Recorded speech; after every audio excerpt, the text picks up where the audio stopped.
सुप्रभातं सब्बासं पुनः स्वागतं. सर्वांना सुप्रभात. मंगलमैत्री. मी विजयकुमार झुमरे, सहाय्यक प्राध्यापक पाली विभाग, भाषा व वाङ्मय संकुल, पुण्यश्लोक अहिल्यादेवी होळकर, सोलापूर विद्यापीठ, सोलापूर.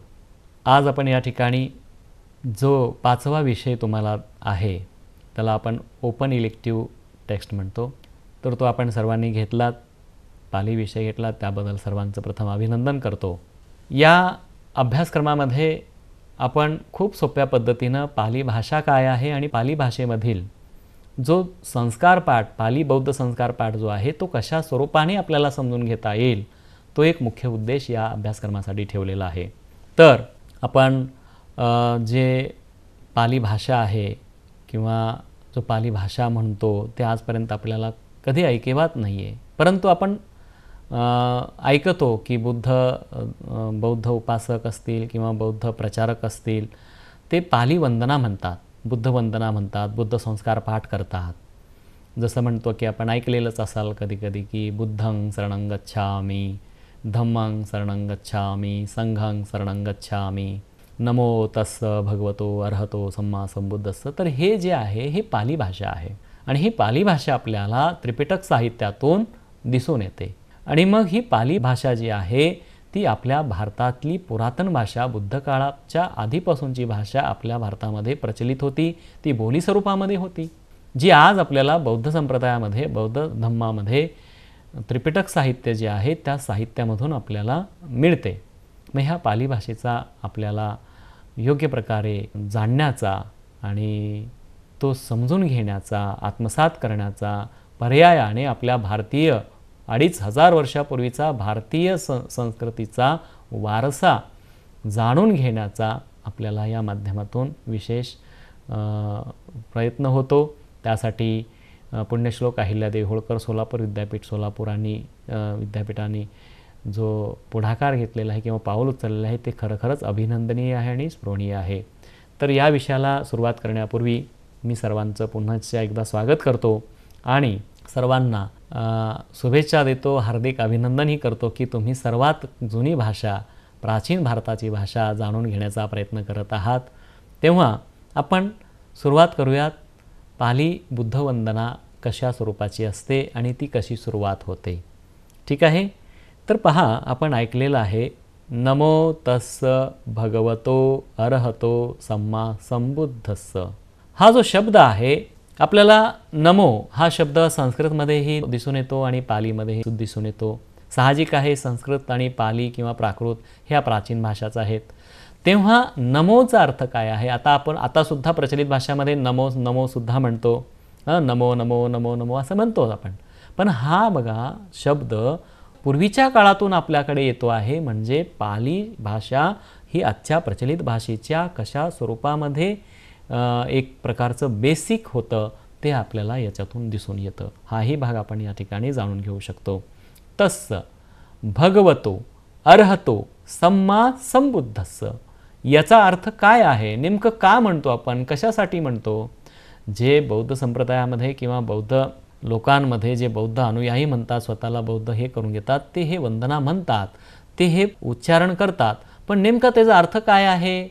तो कसा आत्मसात करायचा? त्याचा नेमकं अर्थ का म्हटला गेलेला आहे? किंवा भगवान बुद्धांच्या काळामध्ये हा शब्द भगवान बुद्धांनी का उच्चारला गेलेला आहे? हा मुख्यत्व जाणून घेणे आवश्यक आहे, गरजेचं आहे. मानवी जीवनासाठी, मानवी सुखासाठी, मानवी कल्याणासाठी महत्त्वाचा आहे. कारण मनुष्य हा एकूणच सर्वत्र ठिकाणी मनुष्य एकच आहे. मानवाला बुद्धी आहे, मानवाला मन आहे. आपल्या मनाच्या, बुद्धीच्या जोरावर किंवा त्याच्या स्तरावर तो प्रगती करू शकतो, आपला बुद्ध्यांक वाढवू शकतो, आपली बुद्धी विकसित करू शकतो. तर ही बुद्ध्यांक वाढवण्याचा किंवा बुद्धी विकसित करण्याचा मार्ग म्हणजे थोडक्यामध्ये आपण समजू शकतो पाली साहित्यातील बुद्ध वंदना आहे. चला तर मग आपण जाणून घेऊयात. नमो तस्स भगवतो अरहतो सम्मा संबुद्धस्स. याचा अर्थ काय होतो? ही पाली भाषा आहे. याचा अर्थ काय होतो? मी. आता इथे मी हा शब्द कोणता आहे असं नाही आहे. मी मध्ये तो लुप्त आहे, आपण लुप्त म्हणू शकतो. आता आपण पुढे जाऊन पाहूयाच की मीला काय शब्द आहे. तर आताही सांगतो मी, मीचा अर्थ पाली भाषेमध्ये अहंग हा शब्द आहे. अहम नाही, अहंग. परत शब्द बदलत आलेले आहेत. आता प्रत्येक शब्द प्रचलित भाषेमध्ये अहम वेगळा अर्थाने संबोधला जातो किंवा अर्थ घेतला जातो. तर पालीमध्ये अहंग हा शब्द ह वर अनुस्वार आहे. अहंग म्हणजे मी आहे, पण इथे तो कन्सिडर करायचा आहे, तो पर्याप्त स्वरूपामध्ये किंवा लुप्त आहे, तो समजायचा आहे. अहं नमो तस्स भगवतो अरहतो सम्मा संबुद्धस्स असं या ठिकाणी वाक्य करता येईल आपल्याला, जर आपल्याला समजायचंच असेल तर. काय म्हणायचं आहे? अहं नमो तस्स भगवतो अरहतो सम्मा संबुद्धस्स.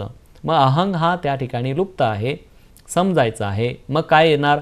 मी त्या भगवान अरहत सम्यक संबुद्धाला नमन करतो.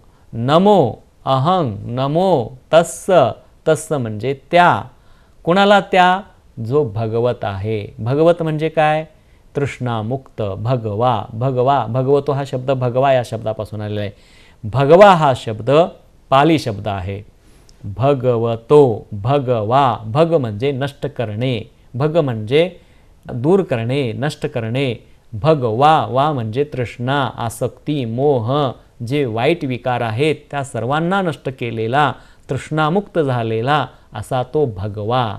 भगवतो नमन करतो त्या भगवतो ज्यांनी तृष्णामुक्त झालेले आहेत, ज्या सर्व तृष्णा आसक्ती मोह दूर केलेले आहेत, ते भगवा झालेले आहेत.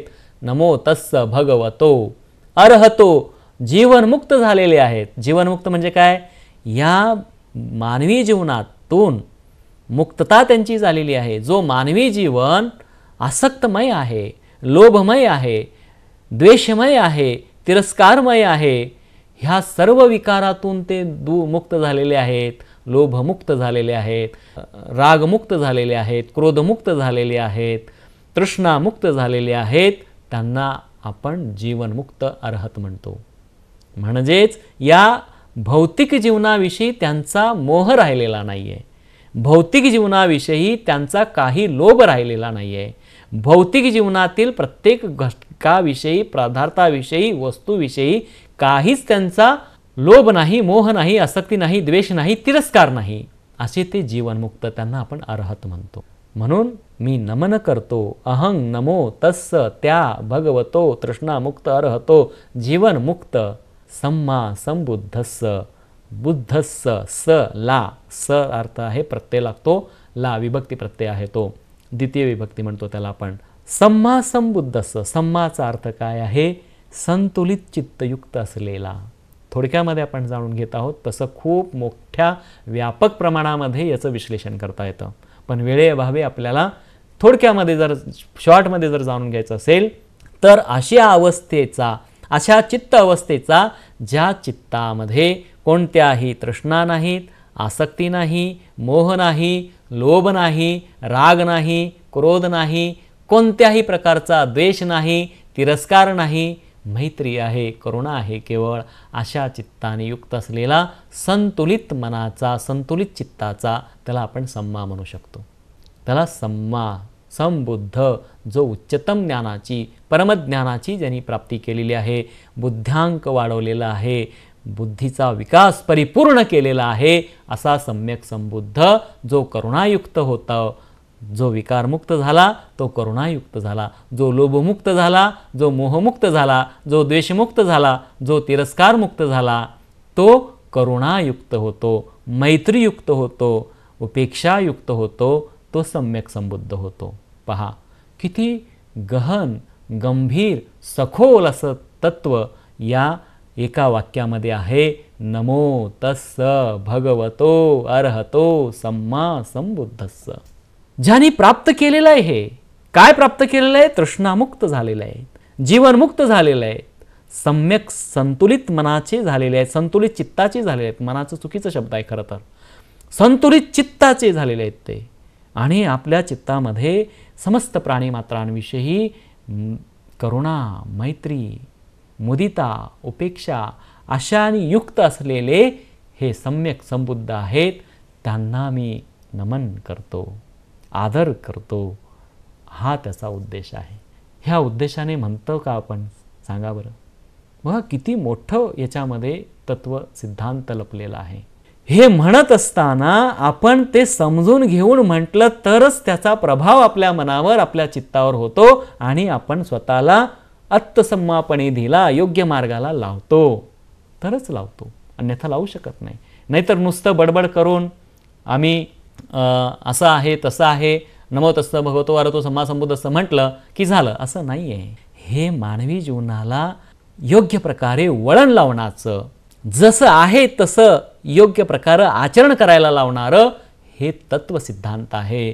नमो तस्स भगवतो अरहतो सम्मा संबुद्धस्स. आलं लक्षामध्ये? बघा पुढे मग आपण वंदन करतो. पुढे काय म्हणतो? नमो तस्स भगवतो अरहतो सम्मा संबुद्धस्स म्हटल्यानंतर बुद्धं शरणं गच्छामि म्हणतो, धम्मं शरणं गच्छामि म्हणतो, संघं शरणं गच्छामि. त्याच्या आधी बुद्ध म्हणजे काय हे आपण समजून घेऊया. बुद्ध या शब्दाचा अर्थ काय होतो? बुद्ध म्हटले की आपल्याला ह्या प्रकारची बुद्धाचं चित्र किंवा बुद्धाचं मूर्ती, जे बुद्ध झाले, सिद्धार्थ गौतम बुद्ध झाले आणि ते बुद्ध धर्म स्थापन केले, बुद्ध धर्माचे झाले, असं वगैरे वगैरे आपण म्हणतो. पण हे चुकीचं आहे मित्रांनो. बुद्ध प्रत्येक व्यक्तीला होता येतं. बुद्ध ही एक अवस्था आहे. म्हणून सिद्धार्थ गौतम बुद्ध झाले असं म्हणतात, है ना? सिद्धार्थ गौतम बुद्ध झाले. सिद्धार्थ गौतम बुद्ध झाले त्याच्या आधी ते सिद्धार्थ होते, गौतम होते.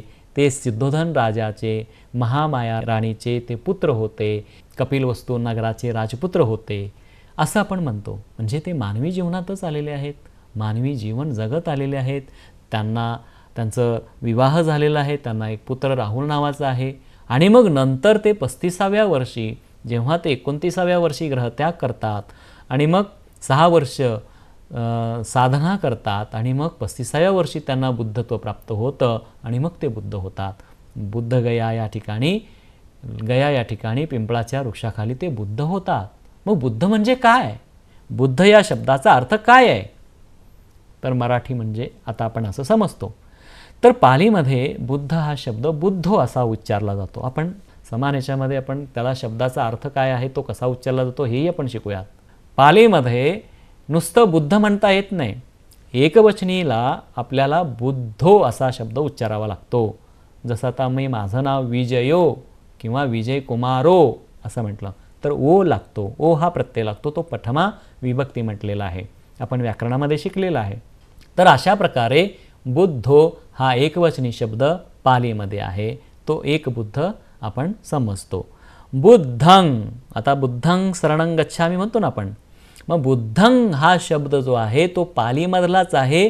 धं अंग हा जो प्रत्यय आहे तो द्वितीय प्रत्यय, द्वितीय विभक्ती प्रत्यय बुद्ध या मूळ रूपाला लागतो. बुद्धं, बुद्धास, बुद्धाला अनुसरतो, अशा प्रकारे. मग बुद्धं शरणं गच्छामि म्हणतो अशा प्रकारे. मग बुद्धाचा अर्थ आहे अनेक वचन म्हणतो आपण त्याला, अनेक वचन बुद्धा.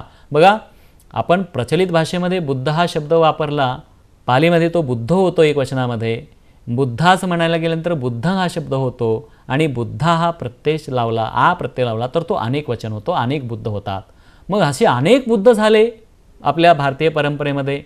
आतापर्यंत 28 बुद्धांची गणना केलेली आहे. मग येच बुद्धा अतीताच, येच बुद्धा अनागता, पच्चुपन्नाच ये बुद्धा अहं वंदामि सब्बदा असं म्हटलं गेलेलं आहे.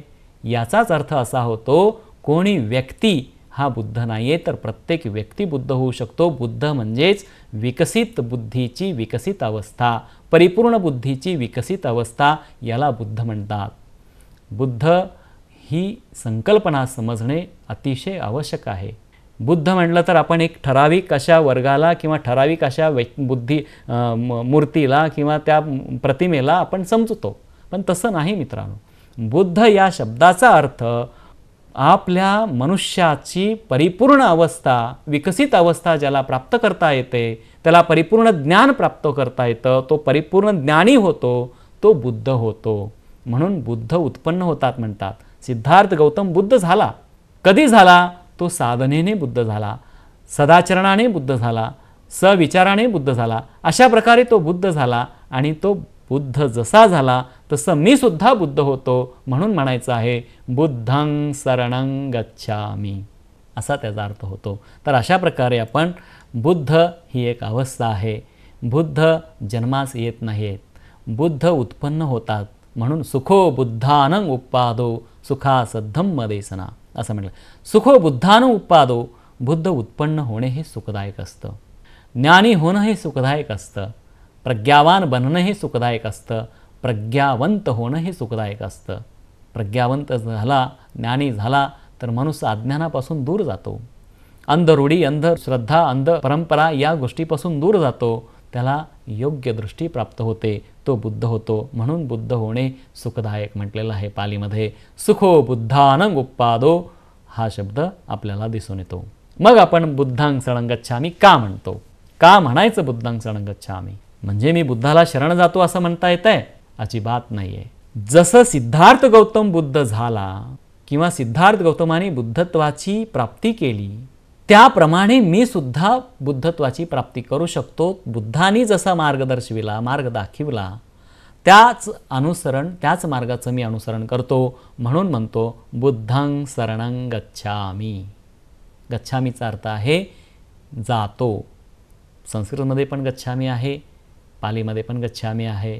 गच्छ हा मूळ धातू आहे, जाण्याची क्रिया. धातू म्हणजे क्रियापदाचं रूप आहे ते. शरणं अनुसरण. शरणंचा अर्थ शरण नाही आहे. शरण याचा अर्थ आहे अनुसरण करणे.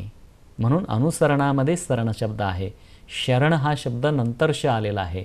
अनुसरतो, मी बुद्ध मार्गाचं अनुसरण करतो.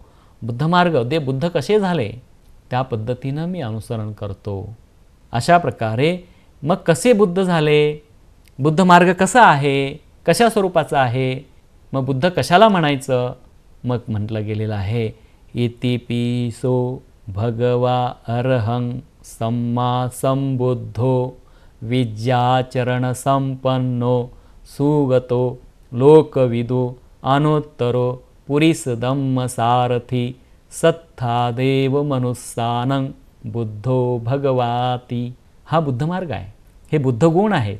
या बुद्ध गुणांचं अनुसरण करायचं आहे, या बुद्ध मार्गाचं अनुसरण करायचं आहे. म्हणून म्हणतात बुद्धं शरणं गच्छामि, अनुसरण करतो. कोण बुद्ध आहेत, कसे बुद्ध आहेत? असे बुद्ध आहेत. इतिपिसो, असे बुद्ध आहेत. असा बुद्ध, इतिपिसो असा बुद्ध आहे. कसा?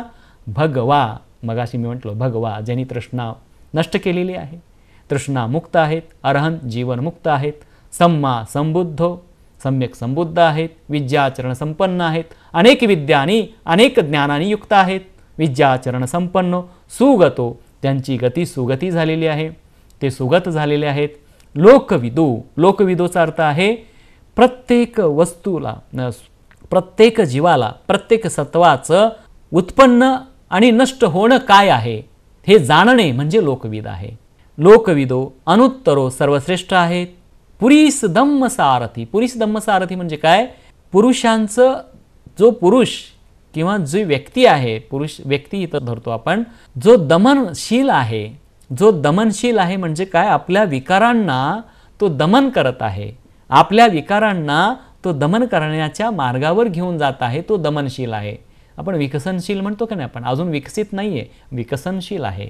म्हणजे तो प्रयत्न जारी आहे, तो प्रयत्न चालू आहे. त्याला दमनशील पुरुषांचा योग्य मार्गदर्शक, त्याला सारथी म्हटलेला आहे. पुरीस दम्म सारथी. सत्था देव मनुस्सानं बुद्धो भगवाती. सत्था म्हणजे शास्ता, शास्ता म्हणजे मार्गदर्शक, योग्य वळण लावणारा, योग्य मार्गदर्शन करणारा. सत्था कोणाचे? देव आणि मनुष्याचे. आता देव ही संकल्पना काय आहे ते आपण पुढे जाणून घेणार आहोत. देव आणि मनुष्याचे शास्ता आहेत, मार्गदाता आहेत, मार्गदर्शक आहेत. बुद्धो भगवाती, असे ते बुद्ध आहेत. अशा प्रकारे आपण बुद्धं शरणं गच्छामि, कोणते बुद्धचं अनुसरण करतो? इतिपिसो, असे बुद्ध आहेत. अशा 9 गुणांनी युक्त आहेत. 9 गुण कोणते आहेत? भगवा, अरहं, सम्मा संबुद्धो, विद्याचरण संपन्नो, सुगतो, लोकविदो, अनुत्तरो, पुरीस धम्मसारथी आणि सत्तादेव मनुसानं, असे ते बुद्ध आहेत. अशा या 9 गुणांनी युक्त असलेले भगवान बुद्धांचं तो मार्ग आहे जो भगवा होता येतं, जो अर्हत होता येतं, जो सम्यक संबुद्ध होता येतं, बुद्ध होता येतं, विद्याचरण संपन्नता होता येते, सुगतीला प्राप्त होता येतं, उत्पत्तीला लयाला जाणता येतं, सर्वश्रेष्ठ पदाची प्राप्ती होते, पूर्ण दमन होता येतं, अशा या मार्गदाताचं मी अनुसरण करतो, मार्गदर्शकाचं अनुसरण करतो, असं या ठिकाणी आपल्याला बुद्धानुसती करता येते. आलं लक्षामध्ये? तर अशा प्रकारे आपण या ठिकाणी इथे थांबूयात. पुढचा भाग आपण पुढे घेऊयात. तोपर्यंत सर्वांना मंगलमैत्री, सर्वांचे भले हो, सर्वांचे कल्याण हो, सर्वांना सद्धम्माचा मार्ग प्राप्त हो. नमो बुद्धाय.